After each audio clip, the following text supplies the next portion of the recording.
একটা 10 টাকার নোট। ওকে, আপনি আমাদের যেই প্রোডাক্টটা যে খাইছেন, আপনি আগে কিরকম আছেন আর আলহামদুলিল্লাহ আপনি খাইয়া এখন কেমন উপকার পাইছেন একটু বলেন।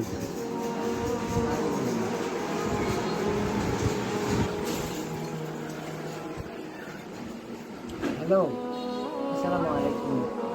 যে আমি আগে যেরকম ছিলাম তারপর আল্লাহ রহমতে এই ঔষধ না, গাছ গাছা পাউডার আল্লাহ নিয়ামত আমি খেয়েছি। এখনও আল্লাহ আমাদেরকে অনেক তুলনা অনেক অনেক অনেক ভালো লাগছে ইনশাআল্লাহ।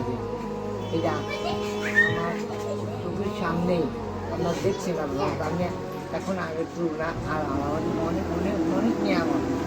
আমি আল্লাহকে দোয়া করি নামাজ পড়ে এই নামাজ দোয়া করতে চাই। জানেন এই জানলো কোম্পানি ঔষধ না। আপনি কতদিন জানি বিছনায় পড়ে আছিলেন সেন্সলেস হয়ে?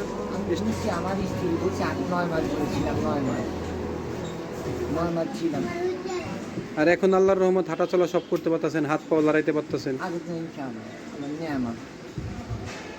আলহামদুলিল্লাহ। 3 মাস দোয়া করি আল্লাহ, আলহামদুলিল্লাহ একটু আগামী নামাজ পড়ে আল্লাহকে বলছি যে আল্লাহ যে গাছ গাছটা ফল ফল উঠে আপনার নিয়ামত আল্লাহ, এটা উচিত আমার আল্লাহ, এটা মেডিসিন না খেতে দিতে পারবো। আমি বলি যে আল্লাহর কাছে আলহামদুলিল্লাহ, আপনি প্যারালাইসিস হয়ে 9 মাস বিছনায় পড়েছিলেন, আল্লাহর রহমত আমাদের এই প্রোডাক্টটা খাইয়া আপনি এখন সুস্থ আছেন। আল্লাহ সব কিছুর মালিক আল্লাহ। এই প্রোডাক্ট হচ্ছে উসিলা, লিভেন গ্লোবালের প্রোডাক্টটা। এই লিভেন গ্লোবালের প্রোডাক্টের উসিলায় এই স্টিম সেল নিউট্রিশনে আপনি আল্লাহর রহমতে এখন সুস্থ আছেন। আলহামদুলিল্লাহ। আলহামদুলিল্লাহ।